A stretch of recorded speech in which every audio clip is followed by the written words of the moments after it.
On this episode of Wicked High, today we have Kenneth Churchill with West Coast Cannabis Club. Hey, thanks for coming. Thank you so much for having me.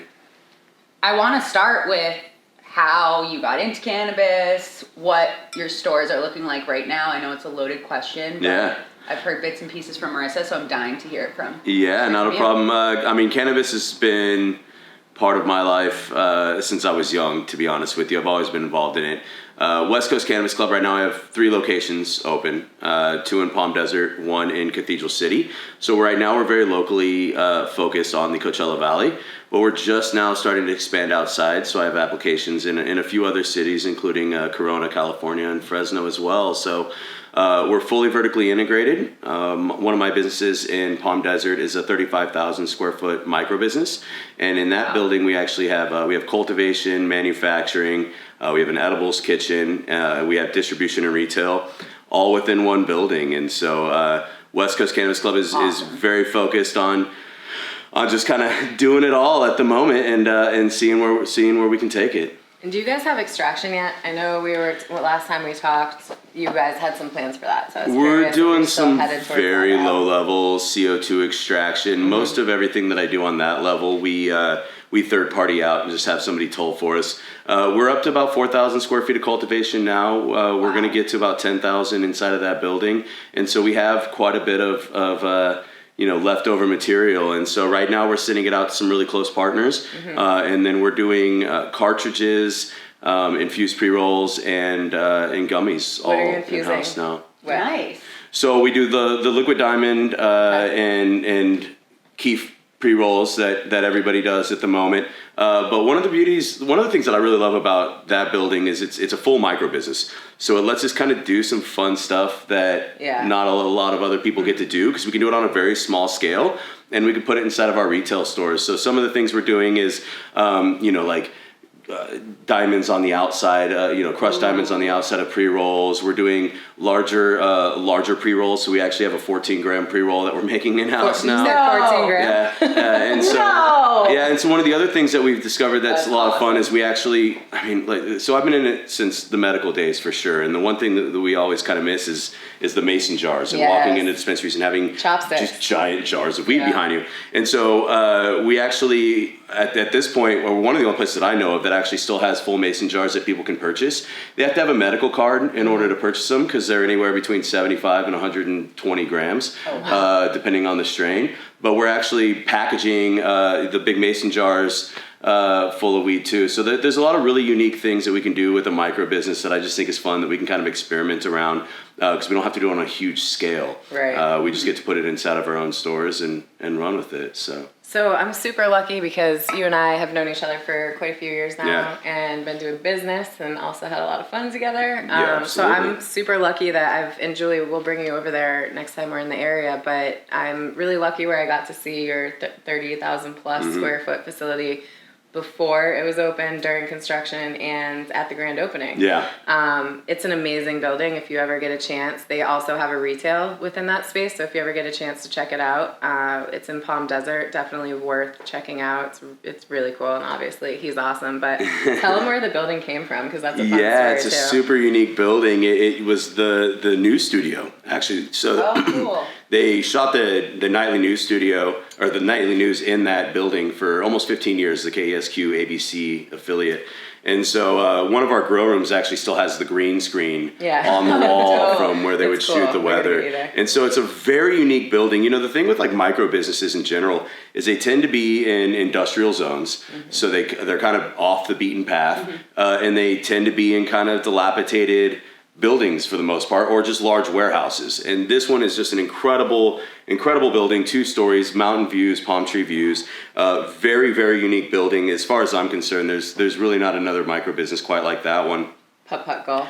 Putt-putt golf. We do putt-putt Sundays. It's dope. Yeah, we do putt-putt Sundays. So if you come in on Sunday and you hit your putt, you get a free wild gummy. So Sundays are a big day for us out there. Yeah, absolutely. So the building's just super unique. It was one of those things to where It was kind of brought to us out of nowhere. And at that time, we had a single store in Cathedral City. Right. And that's kind of been the fun part for, like, especially with relationships with you and some of the other people who've just been in the industry for a long time, is they've seen us come from a small garage in Santee to a 35,000 square foot micro business now. Yeah. But at the time, the guy had basically brought us this building that had been vacant for 6 or 7 years, and just kind of asked, you think you can do something with it? And I'm like, I've been waiting for somebody to ask me that question my entire life. So we'll absolutely make it work.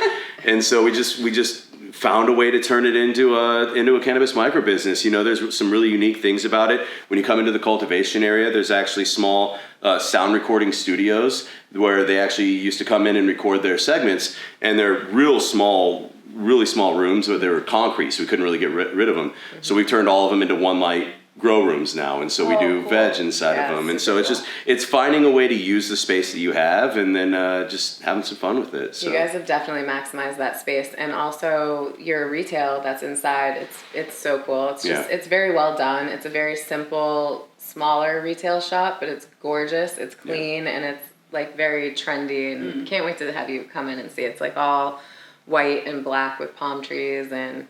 Yeah, I want to see it. Yeah, it's great. We got to get out there and get you guys. It was one of the first times where we actually got to have a little bit of fun with the branding. Yeah. The first few locations we opened were very much bootstrapped and built on our own. And so this was one of the first times where we actually got to kind of flesh out the brand a little bit and just have a little bit of fun with it. But that being said, the Cat City location is like dear to my heart I know. because it's the OG location. And so like when I first started in the legal side of cannabis and was working with Big Pete's Treats, I spent a lot of time baking cookies in that shop. And you've just always had a great staff. You've had a great vision. That's something else I want to shout out. West Coast Cannabis Club staff, huge. I don't know how they do it. I don't know how you do what you do, but you guys have some of the nicest, kindest bud tenders in the business that actually care, and it shows. And I've seen that sometimes where it's coming from upper management, but it's almost like because they have to, and it just kind of seems to be really natural with your people. You know, it means a lot to me because it's absolutely one of our goals. Tatiana, who is my chief strategy officer, but also just Tatiana. the day one, she's been there from the start. She's really talented in that. We very much have a hand in every person that we hire.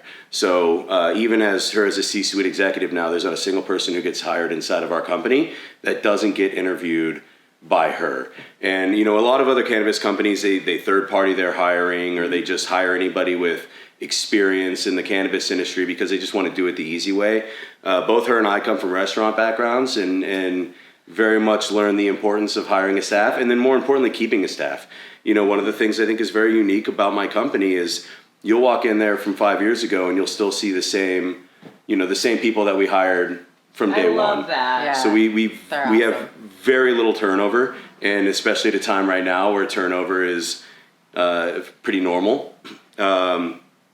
We just don't accept that as an excuse. We work very hard to make sure the people that we hire, are passionate about cannabis and passionate about customer service and understand how important it is, that what we do every day. And so I'm blessed. We have 65 employees right now, and almost every single one of them has worked for me for at least 1-2 years. That's amazing. That's so awesome. Yeah. I really want to get into how you created such a successful business. Yeah. We talked a little bit about it earlier before we started recording, just how hard it is to start a cannabis business. Yeah. Also, the fact that you mentioned to people you started in medicinal, and coming from, I always joke that I didn't start in the cannabis industry. Right. I've made my way in, but I didn't work in it. I haven't worked in it for 10 years like you guys. So I think a lot of people don't understand, to be fully integrated, how major that is for a brand, what that even really means. And you did talk about it, but starting as a medicinal company, were you always fully integrated, or kind of, how did you get from there to... Actually, if you want to, let's start from the beginning. Because, the origin, let's go back to like where you come from and start kind of from that. And like his story is so cool, and I feel like we'll have so many questions about it along the way because I know a little bit about it. Sure. And you've been caught up a little, but let's like just start from where you're from and, and how you got to where you are. And like Julie said, the vertical integration is just like next level. So the story is. I just always wanted to own a business. So even when I was a kid, like people would ask, what do you want to do when you grow up? And I just wanted to be my own boss. I don't know what that says about me, but it was always, I just wanted to be my own boss. I want to have my own company. And it was like, what do you want to do?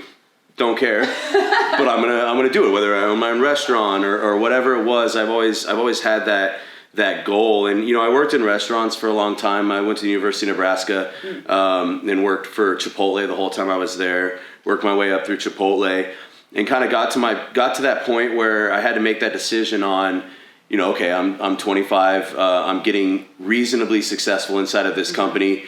Do I want to buckle down and let this be the next 10 years of my life? Or do I want to go ahead and just kind of bet on myself here? And for me, I chose to bet on myself. I moved to California, moved to San Diego, not too far from here in Point Loma.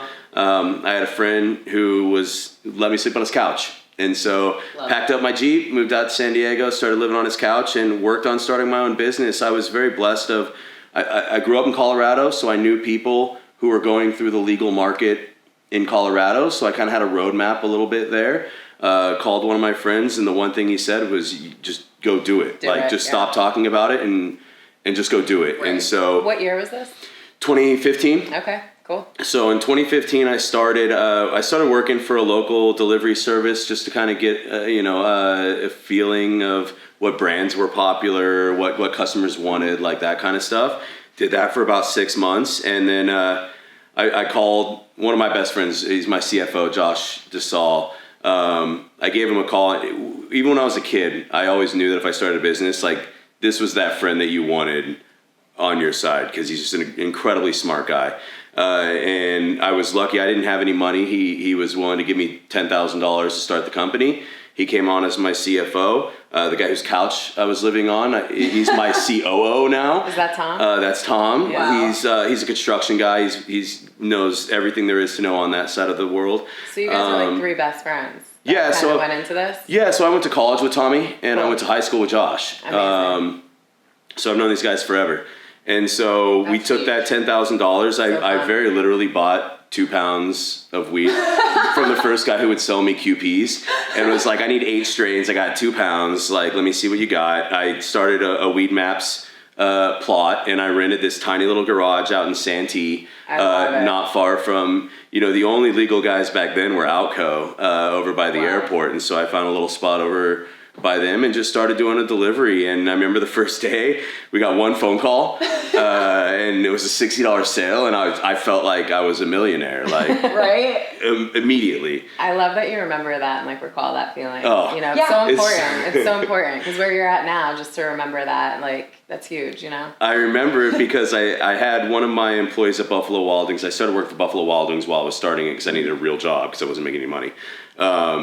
And I brought him over, and he was a delivery driver for me. And I remember we sat there for 8 hours, not a single phone call. I love that you're poaching people from Buffalo Wild Wings. A lot of them. To come hustle your East Lake Buffalo Wild Wings is my people over there. I love it. Absolutely. And so we decided, we're like, well, let's just take a smoke break.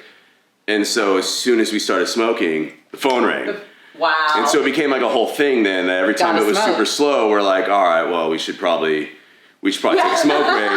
And as soon as you smoke, and so that was the thing with the delivery service. It started out hard. The first time we hit $1,000, I thought I was, living the dream. Right. It was the grind for sure. And the whole time we were doing it, the goal was to run retail stores. That's what I knew in restaurants. I wanted to run retail stores. There was no way I was going to get one in San Diego because legislatively and financially chaos. It was chaos out here. I do want to just point out really quick that your skills from Chipotle and from Buffalo Wild Wings really must have helped you run this delivery service and understand how to run your books and how to grow the way that you grew into such a solid legal business. So I just kind of wanted to shout that out because a lot of people want to know how to get their start and what to do. And so it's just kind of helpful that you had that background, right? You were able to apply that to the cannabis space. I was able to make a lot of mistakes with those businesses. Yeah. I think it also goes back to what you were saying though about what your friend said is the biggest step. I feel like for cannabis, just get out there and do it. Just apply for that 100% ambassador job and just get your foot in the door. Absolutely. Yeah, absolutely. And as far as my professional background, I think the number one thing that I learned was just how to work with people and how to manage people, and frankly, not to be an asshole. I was 21 when I got my first GM role. And so I was like, I'll just do it myself. Like if you don't want to do it my way, you can get out of here and I'll just do it myself. And I learned very quickly that you were going to end up doing a lot of stuff by yourself with that kind of attitude, And I think that was huge for me in this point of my life, was learning how to have a staff of 30, 40, 50 people, and to have people actually want to work for you and actually want to show up to work every day. When you run a Chipotle, you got to find ways to make sure that your staff feels appreciated and loves to be there. Like none of us are there because we're getting rich, right? We're there because we have goals for ourselves and we want to learn things. And so I think I learned a lot about just managing people and just working with people in those environments, high stress restaurant environments. Super. That I think translate really well, that a lot of cannabis companies, frankly, I don't think have that pulse. The valuing human capital and valuing the people who work for you is sometimes rare in this industry, and seems to be maybe exceedingly more rare as it becomes a little bit more of a corporate industry. So I do think that was a huge advantage for me, for sure. Yeah, how did you get word out at first? Was it just word of mouth, or like with the delivery? Yeah, delivery. Man, Weed Maps was a crazy tool back then. There was 150 of us deliveries, but there was 10,000 people making calls every day. So it was very much just, I'm a social person, so everywhere I go to the bars, I go to the restaurants, I meet people, I'm like, this is who I am, what we do. But there was never any money in the delivery. Delivery was very much just to pay my bills while we could find a storefront. And so we had an Excel sheet. I used to wake up every single day and I had a list of every single city in California that was over 20,000 people. And I would go through every day and I would Google search, Madera cannabis laws, or San Francisco cannabis laws, or Cathedral City cannabis laws. And I would just kind of keep a log of like who was doing licensing basically. And Cathedral City at that time it was Cathedral City, Coalinga, and Adelanto. And I was like, Palm Springs sounds nice. Yeah. Cat City was the choice. Let's go with that. And so we got a store there. I'd never been to the Palm Springs area in my life. Really? Until the day I signed a lease on my application. And just did it the hard way. We went in, we did the demo ourselves, we built it out ourselves. At that point I was, bud tender, front desk, everything all at the same time at that point. Now, were your partners, did they move out there with you? Like, how did that look? Or did you kind of take the lead and they were still kind of continuing on their lives and you took the lead with the cannabis? Or did you guys all, like, how did that look? It took a little time. So both of my partners were very blessed to have had reasonably successful careers at that point in their life, and Tom was having his first baby.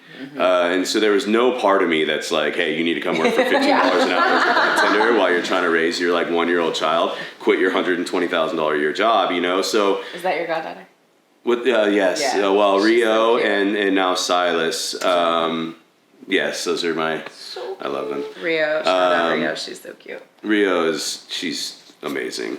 She's in gymnastics now. She's all about that life. Fun. And then Silas is dinosaurs. Everything. I'm gonna expect you to buy him a dinosaur. Oh, so many dinosaurs. So many dinosaurs.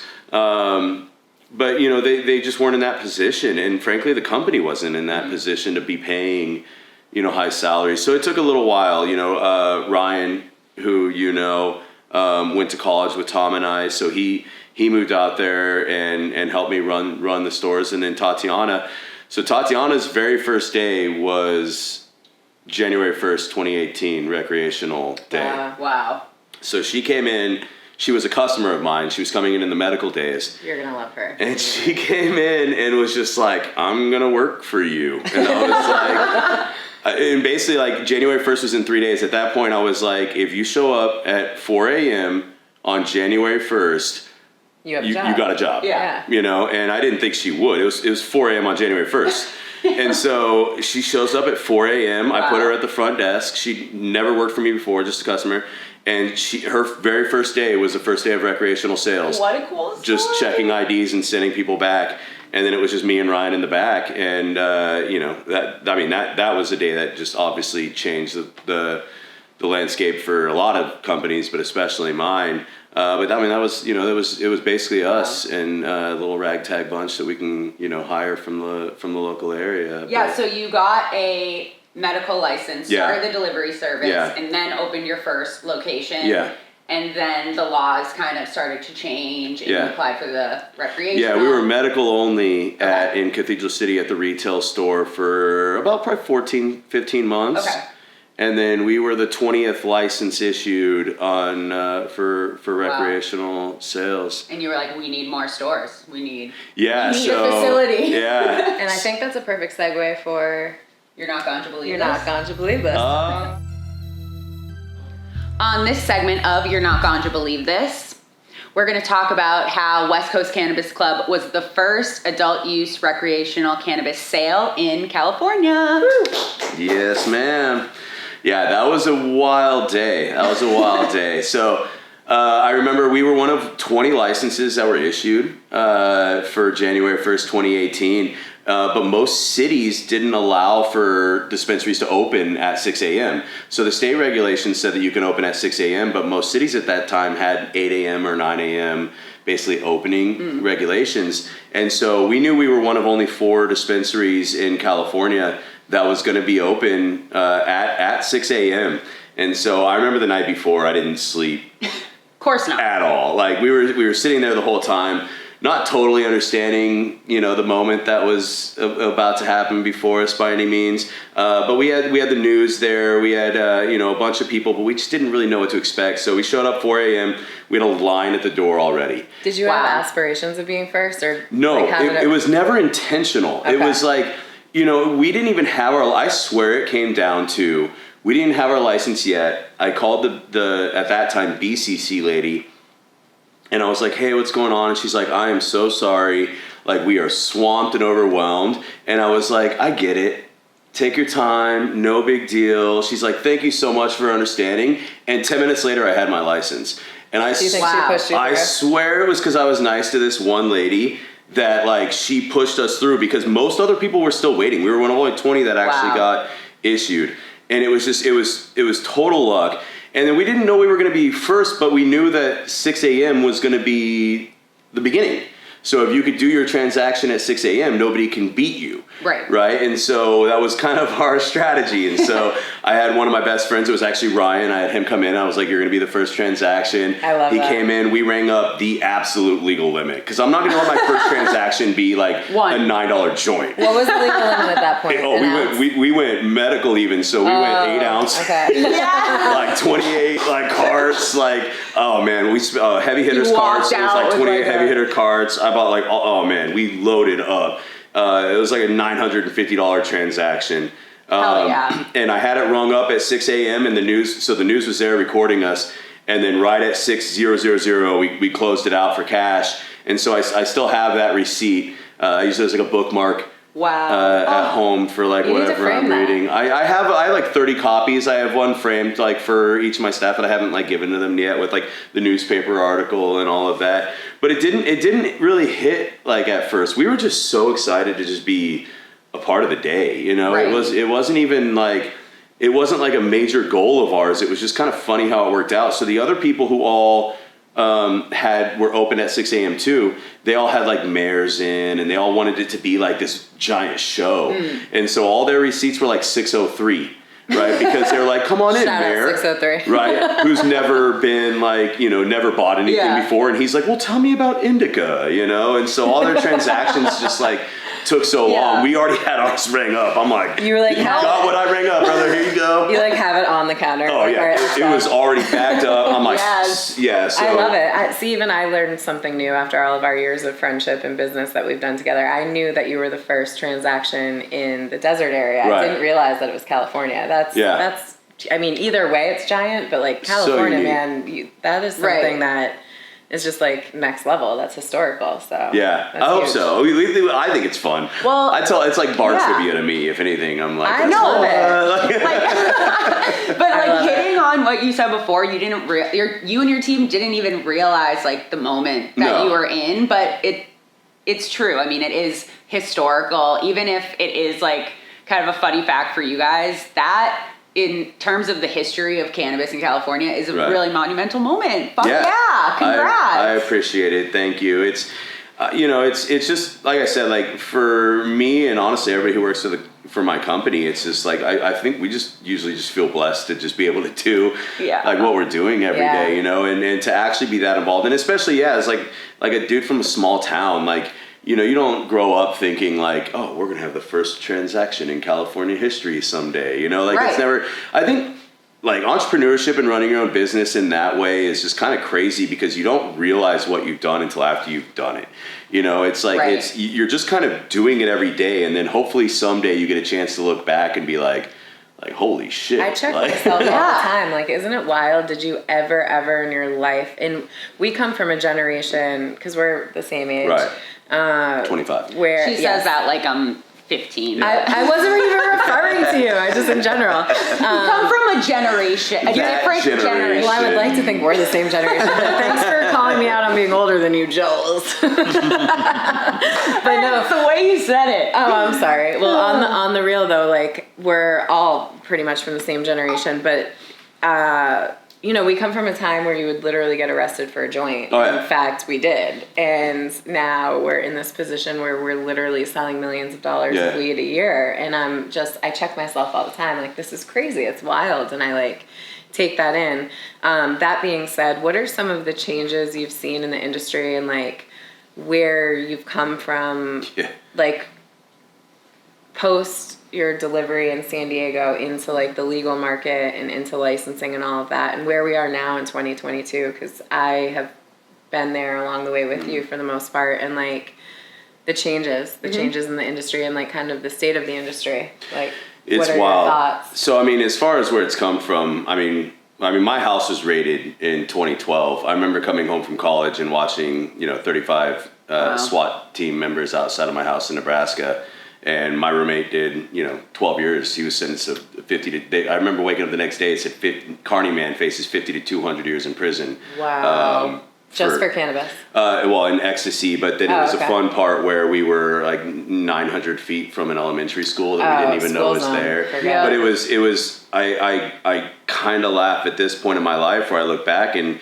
I was on the newspaper like 3 weeks ago talking about taxes, and my grandma shared it on her Facebook, and she's like, he's on the front page of the newspaper. And I was like, nobody did that in 2012 when we were on the front page of the newspaper. I can promise you that, So the fact that like, it's the same, for me especially, it's crazy how at this point, like, my grandma comes out and wants to take pictures with the plants, right? Like we just did the Palm Desert State of the City the other day. And I said the same thing in there. So there was 450 people there. It was all mayors and police officers and local business owners. And it was my opportunity to talk about how the city of Palm Desert has really been supportive of us as a cannabis industry. And part of my conversation was, I'm standing up here talking to all of you, which is already blowing my mind compared to where we came from. Like 5 years ago, if I would tell people what I do, half the time they would turn around and walk away. Now it's like, oh, well, like my knee hurts, or like my grandmother, there's a conversation to be had there. So that's huge. As far as where we are as an industry, man, we still got such a long ways to go, and you and I talk about the social justice aspects of this a lot. There still are people in prison for doing what we do every day. Yeah, shout out to our friends 40 Tons doing a lot of that important work. Yeah, absolutely. There's a few people who I think are doing this for very real reasons in the industry. And any support you can give them in this industry is definitely needed, because there's still just a lot going out there. And then not only that, but you got the tough part that we talked about a lot as a small business owner. Like, I don't come from money. I grew up in a trailer park, like very much so. Like the business we started was with the small amount of money me and two of my best friends could pull together from our part-time jobs at the time, you know. What a story, though. What a cool story. Yeah, that's kind of what I also think people will be really interested to hear, because they think cannabis can be a super lucrative industry, and it is, but you started medical, and then now, and even from the beginning you said you bought 2 tons off kind of a random guy, right? But now you wouldn't do that. You grow your own weed and kind of,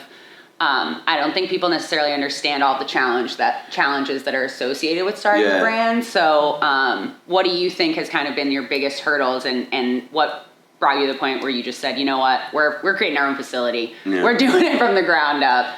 And to expand on that also, do you think it, like, the timing played so much in for you? Would you be able to do what you were able to do a few years back now? Or has the scenario changed? I wish I could say that I still think, I think I was very lucky.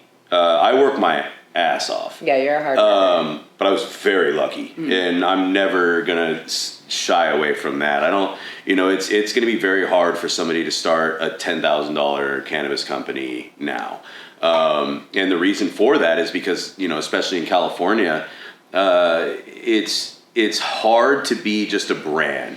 So, I mean, you remember brands weren't a thing in like 2017. There were no brands. There was very few, and most people kind of were annoyed by anybody who did prepackaged flower. Anybody like you had some, because it was all like, I was still buying my bud from like dudes with like, trash bags out of their basement and stuff in like 2017, and it was some of the best bud you've ever seen in your life, right? And so like the transition to brands and to prepackaged product, and the idea that the retail store is no longer really important, it's the brands that they carry, is very new in California.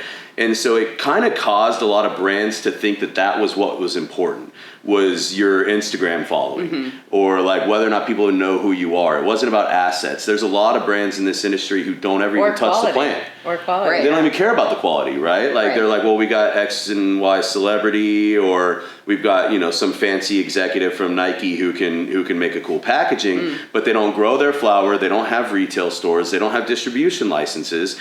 And at the end of the day, the only people who end up getting hurt there are the employees who are working their asses off for a company who doesn't have any margins. And there's a lot of that going on in California right now. And so for me, we weren't really focused on growth as much as we were focused on profitability. It's kind of a crazy little concept sometimes. But I think for us, we were just trying to like build a business that made sense. And part of that was we had to control our supply chain. And so we were going to be retail only. I think that was always kind of our intention, was to go get 10 or 15 retail stores, and then that would have been enough. But if you're retail only now, like it's a really tough time right now to be retail only, because the brands are squeezing every amount of profit that they possibly can out of the products that they're selling you on the retail side, and then you're paying higher wages, higher rent, higher insurance, and then you're paying, crazy taxes. We're not even talking about the taxes. Yeah. Could you explain for our listeners what vertical integration is, for those that might not know? Yeah, so vertical integration in any industry is the ability to control your supply chain, basically. In cannabis, what we call it is from seed to sale. And so we start all the way from the seed, and then we see it all the way through the sale of the product, the packaging, everything. Most retail stores are, frankly, they're wholesale purchasers, and then they apply a simple markup to their products, and then they sell it. The problem with that is there's so many retail stores in the areas where they are a lot of the times, is that it kind of creates people trying to chase to the bottom of pricing, but they don't have any control over what they're buying that product for, so that all they're doing is lowering their margins. That's why we're seeing $3.58 right now. That's why you're seeing $3.58. You heard me right, $3.58. I haven't seen that yet, but wow. Yeah, well, you're not going to see it on the customer side probably, and that's the hard part. Oh, and wholesale. So, yeah, and still, so that's gnarly. And so for me, right. So I'll just. For me, when we grow, it costs us between $400 and $600 a pound to grow. If I'm purchasing that same quality product from a licensed grower, it's anywhere between $1,500 to $2,500, depending on where the market is at any given point. And on the flip side, last fall I was seeing $75 pounds. It was insane. Wild. And so, you don't have any control over that when you're in a Right. retail store. And so the first thing we said was, okay, especially when COVID hit. So the facility we talked about opened, the large facility we have, opened 3 days before COVID. Wow. Our grand opening was on March 9th. We had hundreds of people there. You and your wonderful puppy were there. I have a lot of really great pictures of her. Shout out Dottie. Shout out Dottie. Shout out Dottie. Incredible. But it's so crazy to go back and watch the videos. There's no masks. Everybody's having a great time. And then 3 days later, I forgot that was Tom right Hanks before COVID. got COVID, and the whole world shut down. Oh my God. And where I'm at, it's Coachella, it's Stagecoach, Right. it's BNP Paribas, it's events, His opening was one of the last places. It was the last place that COVID. anybody went to. If you were at my grand opening, it was very likely the last party you did before. Wow. Do you know I've never I never put that together. Yeah. You're so right, because now I'm thinking about it, and I drove out trying to support and do business, and we're friends.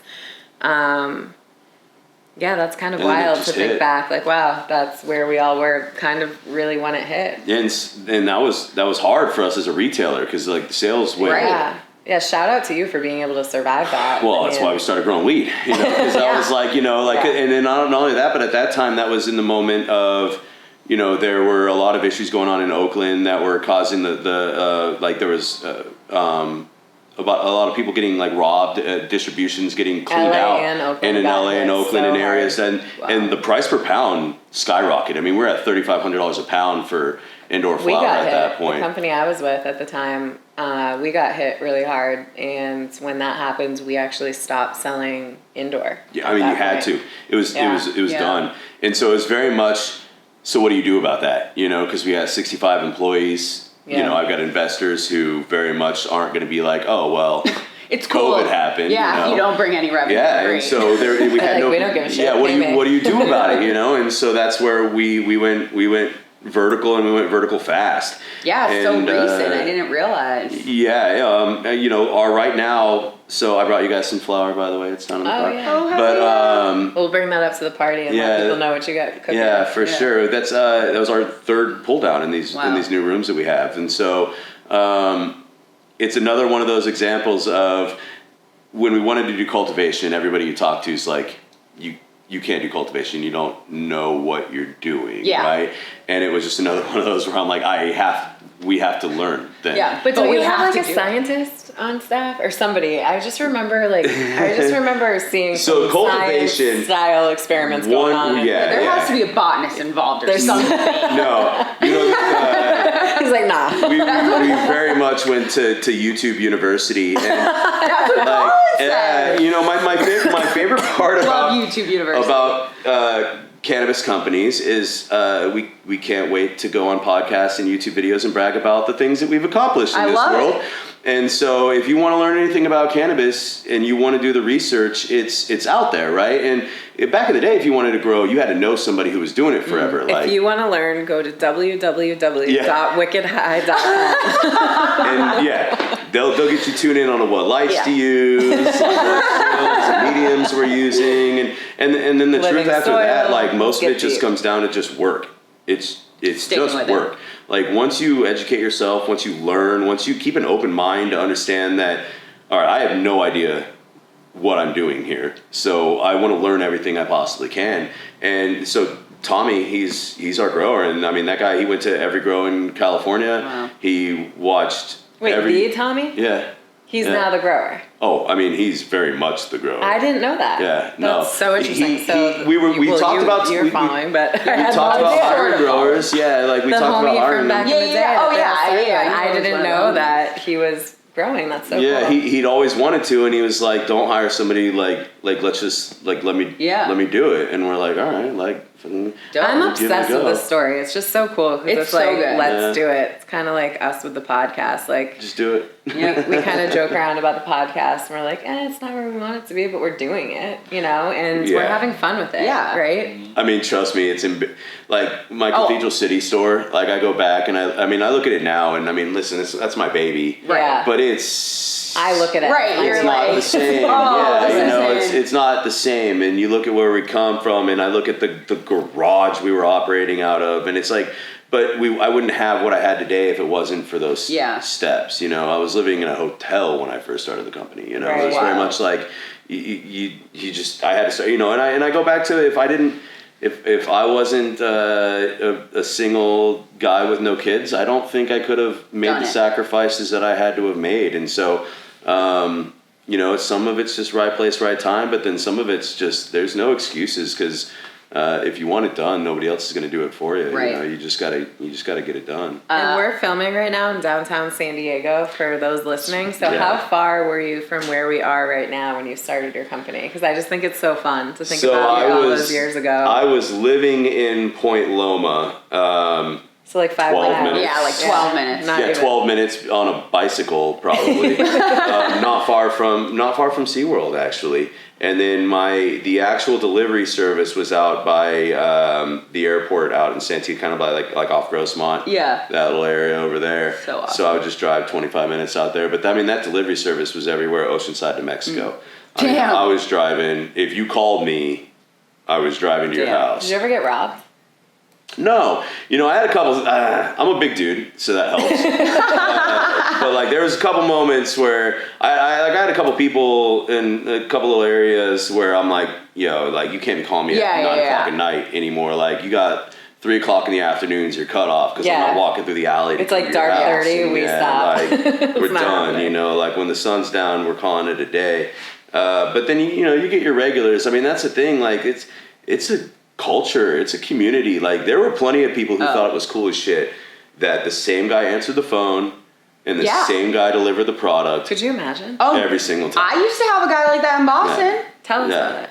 That's so cool. Well, it was on the blacklist. They posted because the girl got raided. It was called Northern Herb, and she was a baller. I don't know who she was that did it, but like allegedly, she had like a couple guys that helped manage it, and they were the same delivery drivers all the time, and you'd order online, and they would call you and say like, all right, so what you want, so I'm coming, and you start to get to know them, and like, they're my friends now. homies. Like, I love that. Literally, like, I feel like, we all had our regulars, and it was great. I still have customers who like added me on Facebook from when I was like just a delivery driver. Really? Who still like are my biggest fans too. Like they haven't bought from me in 6 years. You need to like throw them a party. But like when I like, you know, I get like the Forbes mention or something, I post it. You go in the comments and so much of it are people like, I remember your crazy ass saying you were going to start a store, and we were just like, he'll do it. He'll do it. Like, awesome. He'll figure it out. Speaking you know? of that, did you ever think like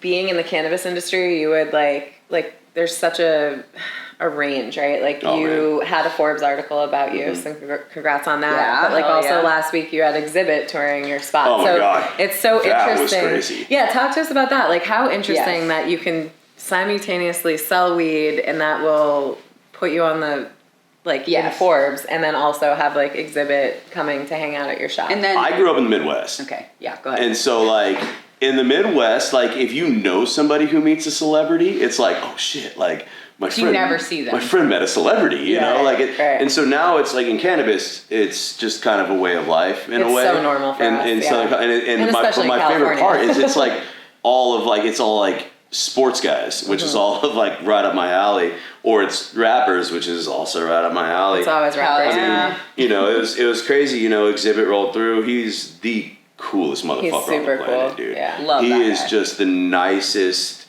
dude in the world. He was down there taking pictures with everybody, just the nicest guy in the world. We go upstairs, we're just smoking, and he pulls out, he has, you know, some like unreleased songs. He's just playing them on his phone. So it's like, how dope. No, I never thought that kind of stuff would be, you know, in my, like I said, it was 7 years ago. I was running a Buffalo Wild Wings, in San Diego. And that's not that long ago when you really think about it. 7 years. That's what I was going to say quickly, and then we'll kind of wrap up. But for people who are not familiar with the cannabis industry now, you look at it like, oh, it's everywhere. It's like been around forever, blah, blah, blah. But it's really been like the last 5 years where it's even accessible to the general public. Oh, in the way that it is, you're so right. Right. Like it's always been there. We've always been doing it, but where we're at now is wild. But it is also changing. Yeah. You know. Oh, totally.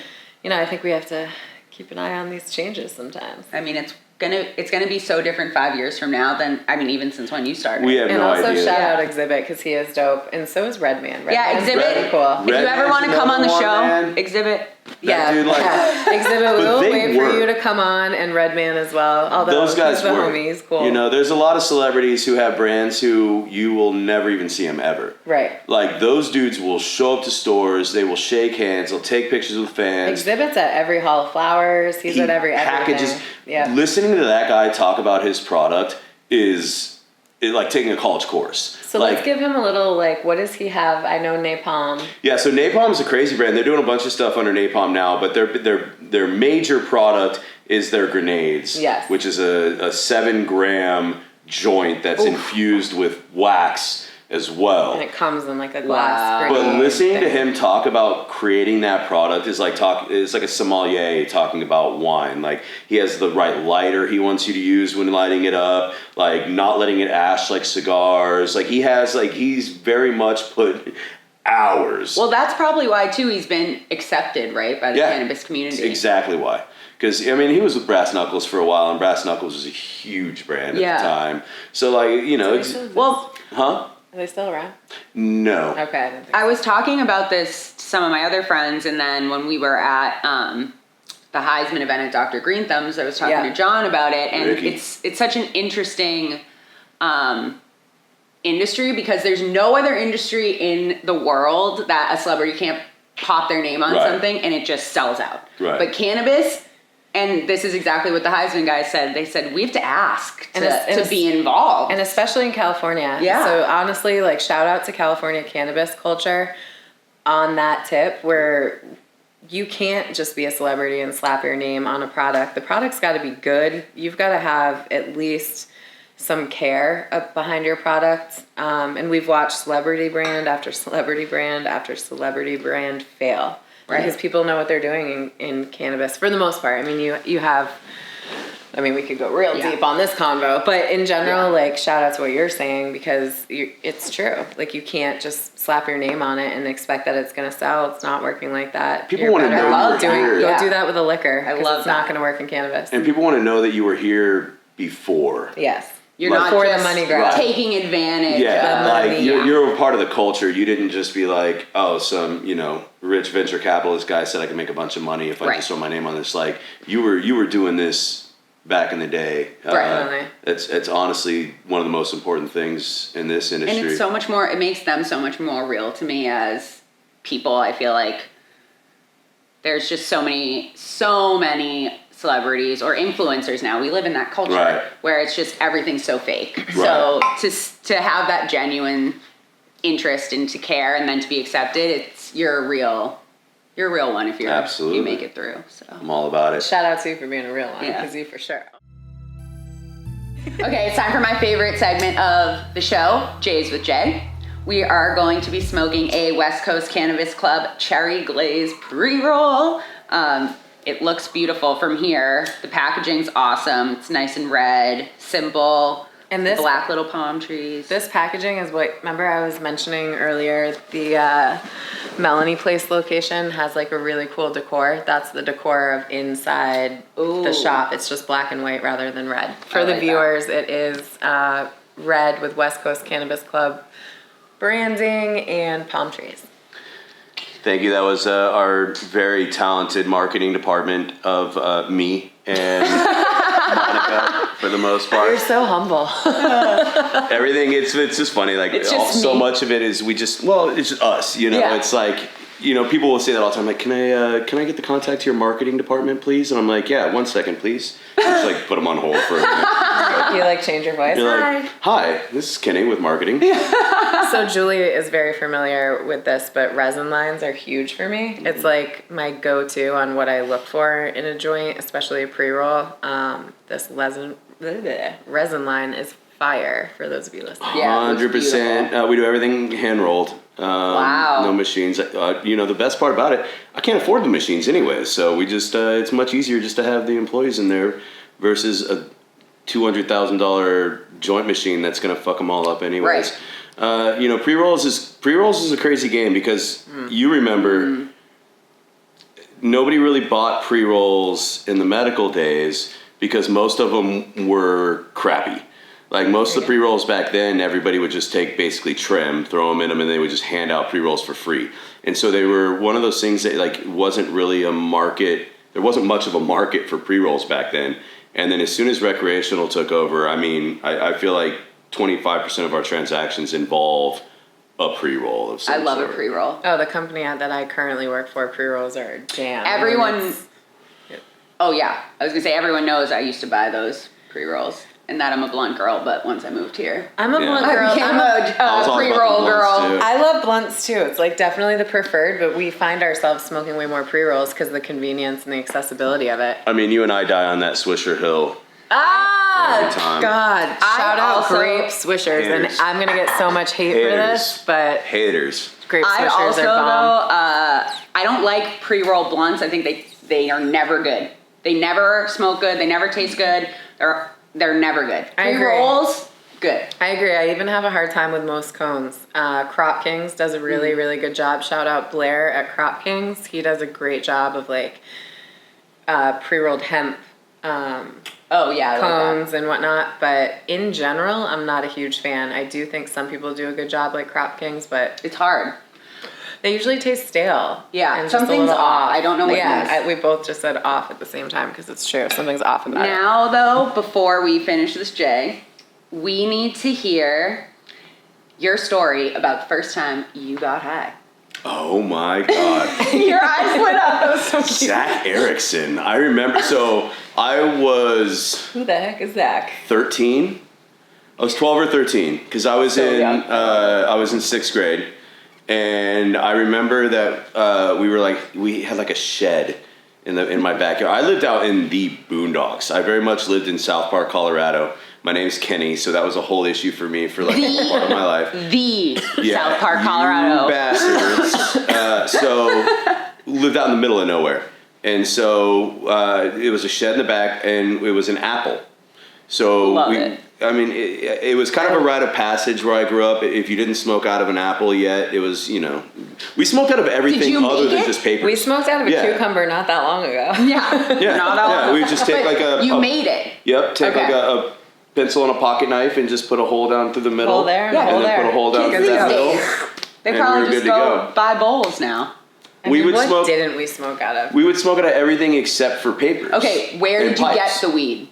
And So, who were you with? I had a Except- friend whose dad had back then we thought he had a medical license for cannabis, but I mean I'm assuming he just Wasn't bought it it? on the Yeah. streets. Did right? those exist? I don't even remember. I was like 12, and No I'm like, way. he's got medical weed, No way. right? Like it was a whole thing for us. so funny.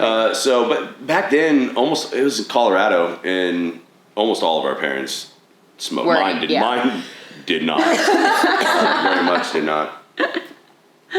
Which is amazing. hilarious because now you're like, you've got this like All right, so weed you got empire. it from one of your friend's Yep. dads. Yep, he came over, and Zach was like the dude who always like, even at 12, like we all knew Zach was smoking. He was the stoner. Yeah, that was. I love yeah. that. So that was, and then honestly, I started smoking young, and it was just kind of honestly, it was just kind of After a way of that, life you for were me like, for I'm there. in. I started. Yeah, it was a nice way for side money and stuff back in the day. Do you so- think you got high the first time? We love to ask that No, question too. never. I didn't. No, I actually thought I couldn't get high for like Oh. the first like 3 or 4 times, and then What? and then I learned very quickly. I The hard could. way? Yeah. Wow. And that was. I was gonna say 3 or 4 times, so that's a lot because I feel like everyone gets overexcited the first time, so you don't get the high. You're like, it's never gonna matter, and then Yeah, do you think it's like an urban legend or a myth or what? Because like I definitely got high my first time, but I don't know very many other people that have that Who experience. say that? Yeah, most people My are like, friends no, were I high definitely didn't. because none of them believed me because like they used to like be like, hold your nose, like you're not inhaling, Right, and I'm right. like, all right. So I don't know what it was. Like I just, but I'm kind of a tolerance guy. I can handle myself pretty well. So maybe at 12 I was already just real quick, I want to compliment how fat and like solid this J is, but how smooth it hits. It's nice. You know, because sometimes I feel like Nice they work. really get Thank to you very much. All it's a flower, great high. no trim, all bud, hand rolled. I feel like I'm in a good high too. I'm very Yeah. like happy It's chill. and chill. Yeah. And it's perfect timing because this has been a great interview and we appreciate you. But we also have our Wicked High podcast launch right now. So we're going to go get ready for that, have a little party on the roof, and we'll catch y'all on the next episode. Thanks for coming. Yeah, Thank you so that much was for so having fun. me. This was awesome.